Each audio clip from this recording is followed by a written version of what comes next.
안녕하세요. 베트남 미경입니다. 네, 좋은 소식입니다. 푸미은과 호치민이 현재 식당의 배달을 허용하는 조치를 취해줬어요. 테이크 아웃만 가능하고 지금 약간 이 문제가 약간 좀 걸리는 문제인데요. 바타이조라고 해서 현재 공단 지역에서 공장 안에서 모든 숙식을 해결하는 그러한 조치입니다. 즉 식당 안에서 숙식을 해결해야 된다는 거죠. 조금 많이 어려울 것 같아요. 그리고 직원들은 최소 1회 이상의 백신 접종자여야 하고 이틀에 한 번씩 코로나 검사를 받아야 합니다. 네. 심지어 호치민에서 장사하시는 분들 가운데에는 물론 이제 크고 작은 식당들의 차이가 있겠죠. 이렇게 배달을 허용한다는 소식을 모르고 있는 사람들도 있다고 합니다. 지금 문을 열어도 지금 현재 문제가 많은 게 검사 비용입니다. 검사 비용이 신속키트죠. 신속키트가 1회에 30만 동에서 한 40만 동 사이로 알고 있습니다. 그러면은 한국 식당 같은 경우에는 최소 직원 3명에 한국 사람 1명, 4명이 나가면은 한 달에 2,400만 동이 나가게 됩니다. 배보다 배꼽이 더 크겠죠. 거기에다가 더 비용이 더 추가될 거 아니에요. 그죠? 전기세라든가 뭐 물세 더 추가되겠죠. 난감합니다. 네. 그리고 직원이 있더라도 인건비 인상을 요구할 수도 있어요. 왜냐하면 지금 현재 회사들 같은 경우에는 대부분 인건비가 기존에 받던 인건비보다 약간 올 상향 조정해서들 주고 있더라고요. 그리고 재료 공급이 원활하지 않습니다. 정부에서는 충분하다고 하는데 식당까지 배송해 오는 것이 너무 힘듭니다. 즉 도매 시장을 열고 배송을 해준다고 해도 현재 그런 시스템이 잘 갖추어지지 않아서 너무 어렵습니다. 그리고 재료비 상승이 문제입니다.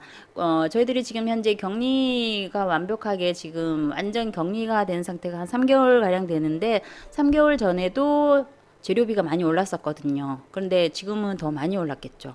그리고 임대료 또한 주인들이 현재 내려주지 않고 있습니다. 임대료를 그냥 그대로 받고 물론 착한 주인들 같은 경우에 조금씩 내려주긴 하는데 그렇지 않은 임대인들이 더 많습니다.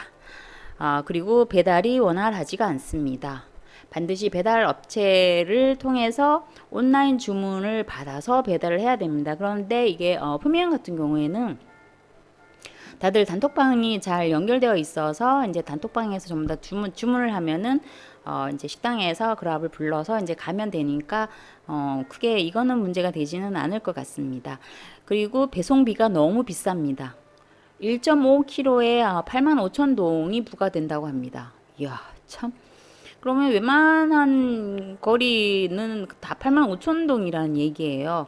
그럼 포 한 그릇 3만 동, 4만 동짜리 시켜서 먹는데 배송비가 85,000동? 누가 시켜 먹을까요? 그러니까 이런 식으로 되니까 완전히 보여주기식의 행정이 아닌가라는 생각이 들 정도입니다. 왜냐하면은 지금 현실적으로 이게 현실적으로 문 열었을 때 어떤 문제점들이 있겠다라고 하는 걸 전혀 생각하지 않고 그냥 앉아가지고 그래 이렇게 하면 되겠지 하고 하는 것 같아요. 참 어처구니가 없습니다. 그리고 문제는 호치민에 지금 계속 확진자 크게 많이 줄지가 않고 있습니다. 그로 인해서 사람들이 주문해서 먹는 걸 꺼려해요. 왜냐하면 음식을 배달해 가지고 왔는데 혹시나 거기에 또 어떤 오염 물질이 묻어서 자기네들이 또 걸릴까봐 거기에 대한 두려움도 있고 라이더들도 굉장히 두려워하고 있습니다. 배달은 오전 6시부터 오후 6시까지라고 합니다. 근데 호치민 같은 경우에도 격리된 곳이 너무나 많이 있거든요. 근데 이것을 풀어주면 괜찮은데 풀지 않는 곳이 분명히 있을 거예요. 왜냐하면 그린존과 레드존 두 가지로 현재 나누어서 얘네들이 관리를 하고 있는데 레드존에 있는 사람들은 문을 아예 열고 장사를 할 수가 없습니다. 그래서 포기하는 가게들이 많이 나올 것 같습니다. 그리고 기존에 이제 가게들을 보면은 뭐 보통 보면은 이제 치킨 같은 경우를 많이 팔잖아요. 뭐 이렇게 훈제식으로 이렇게 또 BBQ를 이렇게 돌려서 많이 팔고 하는 그런 것들이 있는데 그런 곳에서는 자기네들이 기존에 팔던 음식을 안 팔고 야채만 팝니다. 왜? 야채는 받아서 그냥 팔기만 하면 되니까 편하잖아요. 아까도 얘기한 것처럼 재료가 원활하게 지금 공급이 안 되고 있거든요. 그리고 정부는 식당들의 영업이 힘들다고 하지만 힘들다고는 하지만 뭐 하나 둘 셋 세 가지 이제 조건을 내세우면서 뭐 힘들지 않을 거라고 얘기를 하는데, 참 이것도 제가 보면서 정말 얘네는 앉아서 펜트만 굴리는구나 하는 생각이 들더라고요. 첫 번째, 안전하게 식당에 머물면서 장사를 하면은 되니까 괜찮다 이거예요. 그러면은 그 사람들이 식당에서 숙식을 한번 해봤으면 좋겠습니다. 숙식을 하면 어떤 불편함이 있는지 본인들이 알아야 될 거 아니에요. 그리고 재료 구매에 있어서는 예전에는 일반 공급 업체를 가지고 있었잖아요. 그러나 그 사람들이 이제 배달을 못하고 다른 사람들한테 배달을 이제 주문을 이제 시켜요. 주문을 시키고 그걸 또 공급 업체로 등록된 업체들이 갖다 줘야 돼요. 이러니까 재료 공급부터 시작해가지고 이게 원활하지 않으니까 막 짜증이 날 것 같더라고요. 세 번째, 이게 너무 웃기는데 고객이 식당으로 올 수 없고 배달만 하는 것이라서 안전하다. 누가 모르나요, 이거? 근데 이렇게 하던데 지금 아까 제가 얘기했듯이 배달비가 너무 비싸요. 배달비 너무 비싸지. 재료비가 비싸죠. 인건비 올라갔죠. 뭐 이런 여러 가지들이 너무나 많이 올라가 있는 상태인데 어떻게 식당을 문을 열고 영업을 하라는 얘긴지 말라는 얘긴지 정말 답답합니다.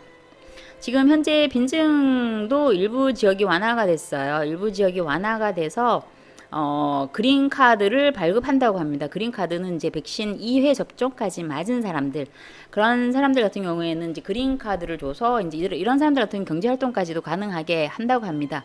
대신 그린 존에서만 가능해요. 진짜 뭐하러 풀었는지 모르겠어요. 왜냐면은 그린존에 있는 회사보다도 지금 현재 레드존에 있는 회사들이 더 많이 있거든요. 그러니까 내가 그린존에 있어서 그린카드를 발급받았다 하더라도 회사가 레드존에 있으면은 회사 못 나가는 거예요. 이건 무슨 말인, 정말. 네. 네, 그리고 백신 1회 접종 제한은 노란색 카드를 이제 발급하는데 이거는 이제 외출이 허용이 되는 거예요. 다행히 외출이 허용되는데 이것도 역시 제가 지금 현재 있는 곳이 레드존인데 레드존에서는 이것조차도 지금 안 된다고 합니다. 그럼 말을 말든지요. 예, 지금 현재 베트남 사람들한테는 지금 시노팜을 집중적으로 접종시키고 있습니다.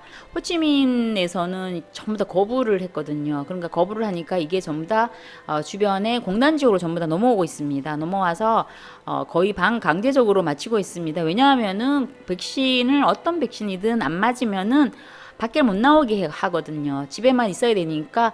그러니까 베트남 사람들이 이제 어쩔 수 없이 맞아야 되는 거죠. 지금 현재 이제 페북에 자기네들이 시노팜을 맞았다고 해서 그것들 사진들이 많이 올라오고 있더라고요. 어떻게 보면 참 불쌍한 것 같기도 하고요. 호치민 사람들한테 밀려서 내려온 시노팜을 맞고 있으니까 참 불쌍들 합니다. 그래도 맞아야 되니 어떡하겠어요. 맞아야죠. 예. 그리고 베트남에서는 경제 회복 3단계를 지금 현재 내놓고 있습니다. 저는 이 3단계를 보면서 참 헛웃음이 나오더라고요. 1단계 9월 16일부터 10월 31일까지로 예상을 한답니다. 코비드-19 그린카드를 가진 개인 근로자는 이제 활동을 할 수가 있고요. 노래방, 또 마사지, 뭐 식사, 그다음 엔터테인먼트, 스포츠, 영화관, 쇼핑몰은 제외. 그런 데는 아직 10월 31일까지 문을 닫아야 된다는 얘기고요. 식당 같은 경우는 이제 배달은 계속 허용이 된다는 얘기죠.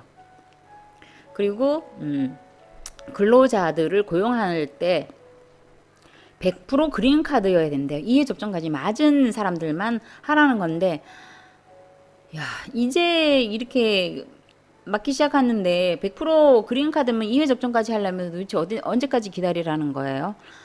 정말 뭘 어떻게 하라는 건지 정말 가늠이 안 가요. 뭘 하라는 건지 말라는 건지 정말 헷갈려 죽겠어요. 2단계 내년 1월 15일까지입니다. 10월 31일부터 내년 1월 15일까지 쇼핑몰을 포함해서 그린카드 가진 사람들에게 허용되는 거고요. 이때는 이제 스포츠 센터라든가 아니면은 뭐 영화관 이런 데가 이제 문을 열고 이제 가서 20명 미만으로 해서 들어가서 이제 뭐 영화도 보고 할 수 있다고 합니다. 그리고 3단계에는 이제 1월 15일 이후라고 합니다. 이게 이 말이 제가 참 믿음이 안 갔던 게 경제의 모든 활동을 개시할 계획이라고 합니다. 근데 이거대로 되면은 좋은데 저희 개인적인 생각으로는 안 될 것 같습니다. 이때까지 모든 국민들이 그린카드가 전부 다 발급이 돼야 되는데 그리고 그린카드가 발급이 되더라도요. 지금 세계적인 이 상황을 보면은 백신 2회까지 맞고도 코로나 환자들이 막 늘어나고 있잖아요. 이런 걸 봤을 때 이것이 제대로 될 수 있을지 좀 의문은 갑니다. 의문은 가지만 그래도 화이팅을 외쳐야 되겠죠. 화이팅을 외치고 잘 되기만을 지금 기원하는 수밖에 없습니다. 저희 식당 같은 경우도 지금 이런 상황에서 굉장히 고민 중인데 저희들은 어차피 레드존이고요. 그래서 그린 카드를 가진 직원이 현재 없습니다. 제가 얼마 전에 이제 여기에 있는 직원들한테 몇 명한테 얘기를 하니까 한 3명, 4명은 이제 1회 접종을 맞았더라고요. 1회 접종을 했는데 지금 현재는 2회 접종까지 맞아야 된다고 해야 된다. 2회 접종까지 맞아야 된다고 하니까 지금 언제 식당 문을 열지 정말 고민스럽습니다. 하지만 곧 이제 문을 열 수 있다는 희망은 언제쯤 문을 열 수 있겠다라고 하는 희망은 일단 생겼으니까 거기에 이제 큰 의미를 두고 기다려 봐야 되겠죠. 한국처럼 뭐 저희들이 뭐 지원금이 나오는 것도 아니고 지금 현재 계속 뭐 임대료 그 외에 전기료, 인터넷비 뭐 이런 것들은 지금 현재 계속 나가고 있잖아요. 그래도 한번 더 버텨봐야죠. 희망을 가지고 더 버텨봐야 될 것 같습니다.